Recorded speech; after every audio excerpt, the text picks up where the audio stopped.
Bueno, esta vez nos convoca a hablar con respecto a la Ley de Transferencia de Fondo de Comercio, la Ley 11.867.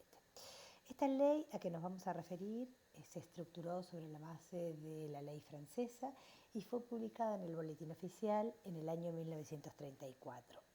En realidad, la incorporación en nuestra legislación es novedosa y trascendental, que la ley tenía por fin, ¿no es cierto?, el evitar que cualquier comerciante, ante una situación económica angustiosa, pudiese enajenar su activo, sustrayéndolo así de sus acreedores con toda la garantía, dado que el sucesor en el ejercicio del comercio no respondía por las deudas, salvo que asumiera la mayoría vigente. Cuando hablamos de transferencia de fondo de comercio, la 11.867 no va a definir el instituto por el cual fue creada, pero va a caracterizar los elementos constitutivos en el artículo 1, determinando cuáles son los elementos que componen el fondo. Acá en esta explicación nosotros no nos vamos a detener en las particularidades y cuestiones sencillas que están en la ley y que no tienen inconvenientes. Lo que nos vamos a detener más que todo son en algunos puntos importantes para que este material sirva de guía de lectura del material que se les ha sido adjuntado en la página de la PEDCO. ¿Qué es el Fondo de Comercio? En realidad, el Fondo de Comercio es una universalidad formada por todos los elementos que la integran. No es simplemente una universalidad, sino es un conjunto de cosas y derechos. Es un verdadero organismo económico con perfecta unidad y va a estar constituido por elementos estáticos como los materiales, las instalaciones, las mercaderías, las maquinarias y un elemento dinámico o funcional conocido como el valor llave, que no es otra cosa que el crédito y la atracción sobre el público que va a determinar lo que se llama la clientela. Si nos preguntamos por la naturaleza jurídica del Fondo de Comercio, la jurisprudencia y la doctrina han entendido que es una universalidad jurídica. La diferencia en la transferencia de fondo de comercio de esta ley en especial y una compraventa común se diferencia en que los establecimientos comerciales o industriales habían dejado de ser ya las mercaderías o las maquinarias para transformarse en una entidad completamente distinta que no era constituida solo por bienes materiales, sino también por otros inmateriales, como el nombre, la clientela, las patentes de invención, cuyo conjunto va a constituir una universalidad con vida propia y es distinta de la persona del propietario. En conclusión, el bien fondo de comercio va a representar una universalidad incorporal integrada a la vez por elementos materiales e inmateriales que consisten en una verdadera universalidad de hecho. La 11.867 no va a reglamentar institucionalmente el Fondo de Comercio, sino que va a atender al caso concreto de la transferencia por cualquier título. Está tratando de salvaguardar los derechos de los acreedores y poner un coto al abuso del comerciante inescrupuloso que tiende a desbaratar los derechos, ¿no es cierto?, sus obligaciones. Cuando hablamos de los elementos de la transferencia, la ley hace una enumeración, pero una enumeración que no es taxativa, sino meramente enunciativa. Quiere decir que esta enumeración es supletoria a la voluntad de las partes. La transferencia de un fondo de común es un contrato bilateral, oneroso, consensual, nominado, sinalagmático, conmutativo y formal. Cuando se vende un establecimiento comercial, de un fondo de comercio, sin especificar detalles, se va a entender que se vende en su totalidad. O sea que quedan incluidos las instalaciones, las mercaderías, el nombre comercial, la enseña comercial, la clientela, el derecho al local, las patentes de invención, las marcas de fábrica, los dibujos y los modelos industriales y todos los demás derechos derivados de la propiedad comercial e industrial o artística. Acá hay que hacer, dentro de los elementos, hay que hacer distinción principal a la clientela. ¿Qué es la clientela? Es el conjunto de personas que mantienen relaciones comerciales con un determinado negocio. Esta clientela va a tener un valor apreciado en dinero, que va a resultar de las relaciones comerciales que existen entre el comerciante y esta misma clientela. La clientela tiene dos categorías. Pueden ser las clientelas frecuentes, que son aquellos que habitualmente eligen contratar con determinado negocio, o aquellas ocasionales constituidas por personas que, como consecuencia de una situación especial, contratan con un establecimiento determinado o pueden ir a otro establecimiento. Si bien también hablamos de bienes inmateriales, es el caso de las marcas, de las patentes, los dibujos, están las distinciones honoríficas y los derechos de propiedad intelectual que también van a formar parte del Fondo de Comercio. Y aquí hay que diferenciar dos cosas. También cuando se realiza la transferencia del Fondo de Comercio y se incluye en el inmueble.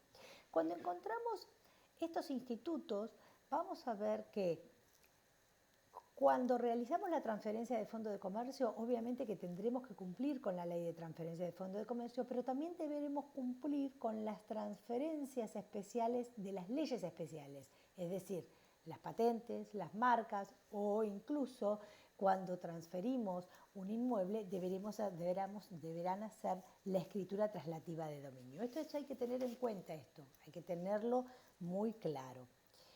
Otro de los puntos que me gustaría aclarar es los libros de comercio. Porque trae cierta dificultad esto, ¿no es cierto? Los libros de comercio deben representar siempre, sabemos que es el fiel reflejo de los negocios realizados en la empresa, y cuando se produce una transferencia de fondo de comercio, estos deben quedar en poder del comerciante, es decir, no hay obligación de entregar los libros al adquirente del fondo. Nosotros vamos a ver después que en cuanto a la documentación y contabilidad hay cierta reglamentación y cierta obligación de guardar la documentación y los libros de comercio. Esto lo debe realizar el comerciante, por lo tanto, ante la transferencia no tiene por qué transferir los libros de comercio. ¿Cuáles son los elementos no transferibles? Lo que no se transfiere son los créditos y las deudas. De practicarse la transferencia del Fondo del Comercio, el adquirente no va a ser titular de los créditos y las deudas, salvo que exista pacto expreso acordado por las partes y no haya oposición de los acreedores. Nosotros después vamos a ver en el procedimiento cuál va a ser el procedimiento en el cual el comprador debe entregar al enajenante un inventario de los bienes que se van a transferir y de las obligaciones a pagar contraídas, indicando los titulares de los dichos créditos. ¿Cuál es el fin de esta ley? Ya dijimos, y la vamos a seguir recalcando, que es proteger al acreedor, al deudor y al tercero. ¿Por qué? Porque lo que hacemos es, teniendo en cuenta la buena fe del comerciante, debemos realizar la transferencia de fondo de comercio. Acá hay que dejar bien en claro algo con respecto a los créditos y las deudas. Los créditos y las deudas intuito personae no son transferibles con el fondo, salvo que las partes así lo estipulen por consentimiento expreso del tercero involucrado. La inobservancia de la ley por parte del vendedor o del comprador del fondo de comercio no afecta el perfeccionamiento del contrato, ni lo pactado por las partes. Pero si hay terceros involucrados, la ley va a limitar la autonomía de la voluntad en resguardo de los intereses de estos.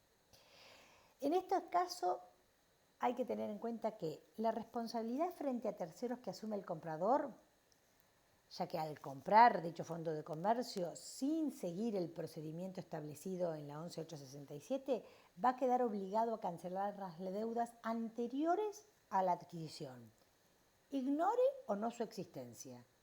Y será también responsable frente al fisco por los aportes provisionales y las deudas impositivas que mantiene el fondo que adquirió. En caso de respetarse el procedimiento legal, pero las partes incurran en alguna omisión, serán solidariamente responsables. Esto hay que ver, estos dos tipos de responsabilidades los tienen que tener en cuenta. Bien, vamos a detenernos en los procedimientos, porque la ley es una ley de procedimiento, en donde nos determina dos tipos de procedimientos para la transferencia. Puede ser en forma privada o en forma de remate público. En cuanto a la transferencia privada, el primer paso que tenemos que hacer es la entrega de una nota firmada por el enajenante al presunto adquirente, enunciando los créditos adeudados a los terceros con nombres, domicilios de los acreedores, el monto, las fechas de vencimiento. Estas sumas van a poder solicitarse de inmediato las medidas autorizadas por el artículo 4, que dice que los acreedores afectados por la transferencia pueden notificar su oposición al comprador en el domicilio denunciado en la publicación, reclamando la retención del importe y sus respectivos créditos y el depósito. Este monto se va a depositar en una cuenta especial en el banco correspondiente y se tendrán en cuenta lo establecido por el artículo 8, por lo cual no debe efectuarse ninguna venta por un monto menor a los de los créditos declarados. ¿Está? Si hay tales oposiciones, deben depositarse en la cuenta bancaria que está también enunciada en el artículo 8. A partir de la publicación, que es obligatoria, está exigida por la norma, los acreedores se van a encontrar protegidos, ya que ellos como terceros, van a ser terceros involucrados, van a poder tomar conocimiento de la compraventa del fondo. El artículo 2 da los planteamientos necesarios y las obligaciones y el requisito para la publicación en el boletín oficial y en el diario de mayor circulación de la zona. ¿Cuántos días se debe publicar? 5. Con respecto al lugar, tanto la jurisprudencia como la doctrina han entendido que si lo que se transfiere difiere del domicilio o la sede social, se debe publicar en los dos domicilios, si son domicilios distintos, ¿no es cierto?, en el diario de mayor publicación, de mayor circulación, en las dos, la sede y el domicilio. La publicación va a ser importante. ¿Por qué? Porque es el requisito que va a otorgar la validez al contrato de transferencia y se debe realizar para salvaguardar los derechos de terceros y acreedores, impidiendo así los actos de defraudación, ya que la transmisión será válida y podrá efectuarse si se publica por edicto y en uno o más periódicos del lugar en que funcione el establecimiento de que se trate. Desde la última publicación, transcurridos 10 días, los acreedores afectados pueden notificar su oposición. También se debe publicar en el boletín oficial, por 5 días, el boletín oficial correspondiente a la jurisdicción donde está el fondo de comercio, debiendo contener la clase de negocio, la ubicación, el nombre del vendedor, el domicilio del vendedor, el nombre del comprador, el domicilio del comprador y el nombre y el apellido y el domicilio del rematador o del escribano que se va a hacer cargo de realizar la transferencia. Los acreedores pueden oponerse, una vez transcurridos 10 días desde la última publicación. ¿Dónde se van a oponer? Se van a oponer en el domicilio que está publicado en la publicación de avisos, ya sea en el diario de mayor circulación o en el boletín oficial. van a reclamar la retención del importe, pueden reclamarlo, y el depósito en cuenta judicial en el banco correspondiente. Este derecho puede ser ejercido solamente por los acreedores reconocidos en la nota que se refiere al artículo 3. También aquellos que son omitidos en esta nota. Los omitidos se van a presentar con sus títulos de sus créditos.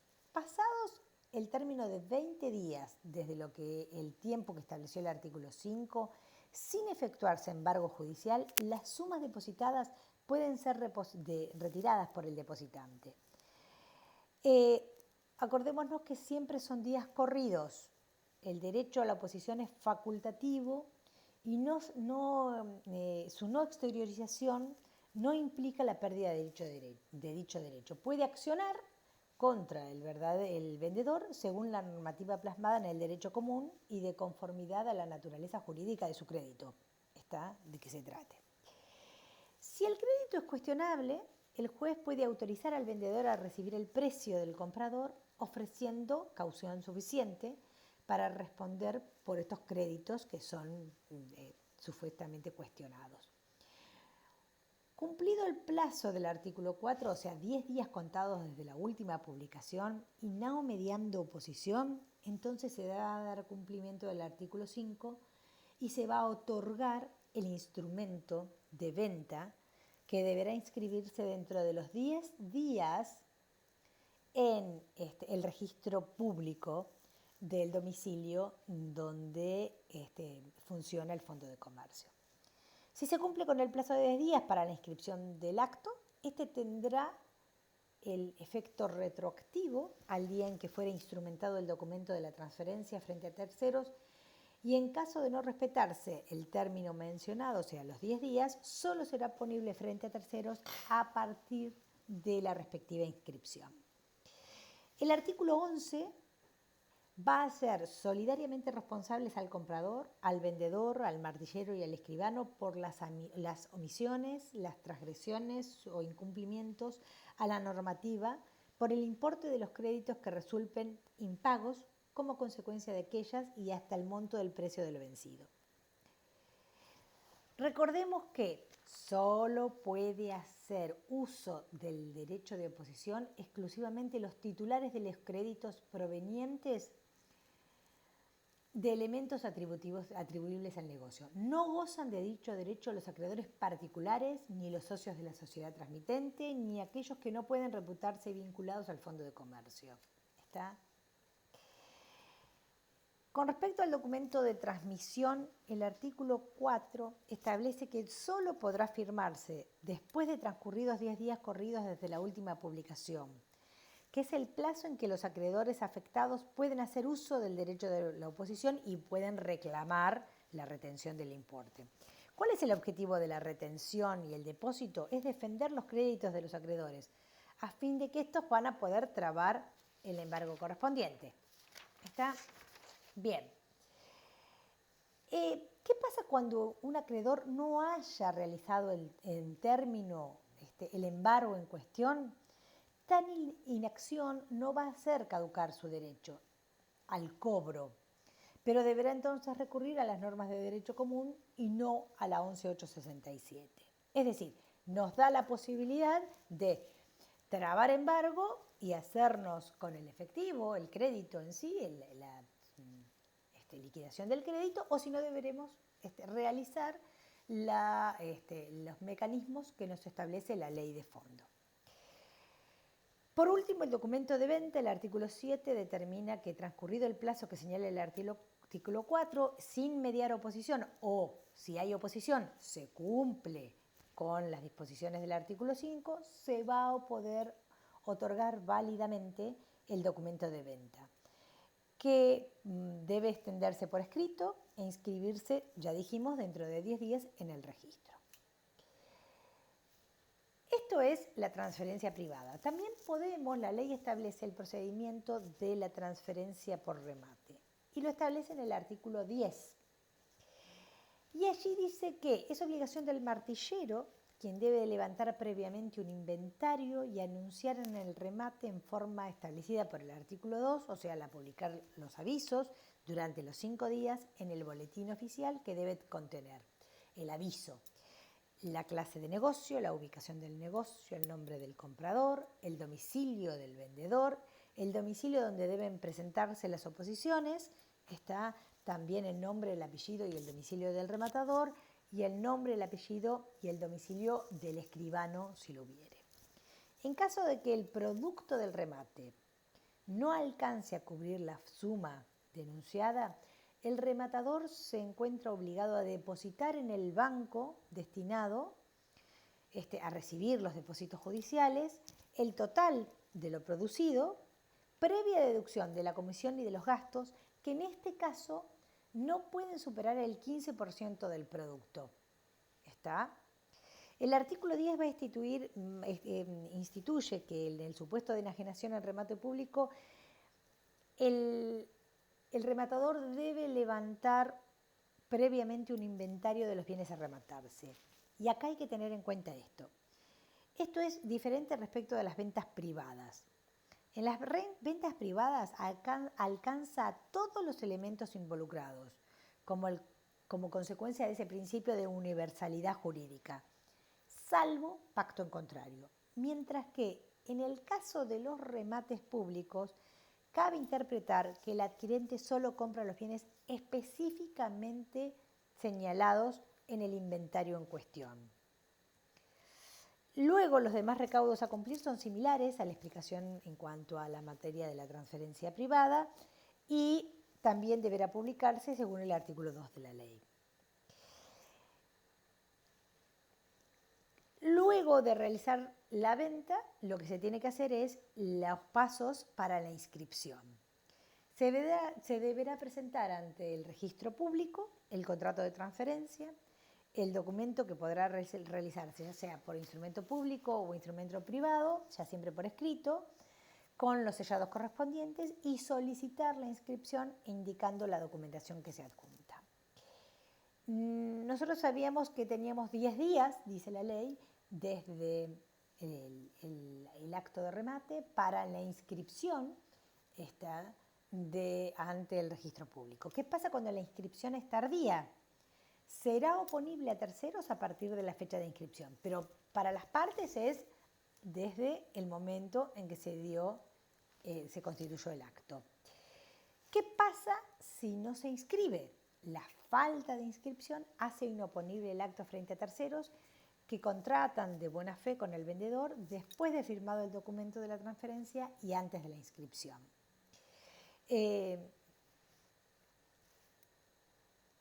El incumplimiento del procedimiento legal de la 11867 trae aparejado la consecuencia inminente de que el acto resultó oponible a terceros. Luego existen ciertos derechos y obligaciones, ¿no es cierto?, en la transferencia del Fondo de Comercio. De esta ley se desprende que hay distintas obligaciones y distintos derechos, como la confección de la lista del acreedor, la confección del contrato de transmisión, qué pasa con el uso y goce del local, qué pasa con respecto al derecho de evicción, los vicios redivitorios, la obligación de no competencia, que es un criterio unánime, que es la prohibición que se le establece al vendedor dentro de un espacio determinado, por un periodo determinado, en el cual no va a poder desarrollar una actividad que va a estar en competencia con el fondo que vendió. Por último, la confección de los inventarios, la publicación del edicto y el derecho a la habilitación. Todos estos son temas que me gustaba que lo tengan en cuenta, que tengan esta explicación, porque los va a poder orientar y ayudar al momento de la lectura, ya sea del PowerPoint como del material. También es material bibliográfico obligatorio la transferencia de Fondo de Comercio de Zunino, que es un libro que está en la facultad de la biblioteca. Yo sé que en estos momentos es dificultoso, por eso he subido a la página distintas artículos de doctrina que los pueden ayudar a la lectura del mismo. Espero que hayan entendido y cualquier consulta siempre por el medio del correo oficial. Gracias.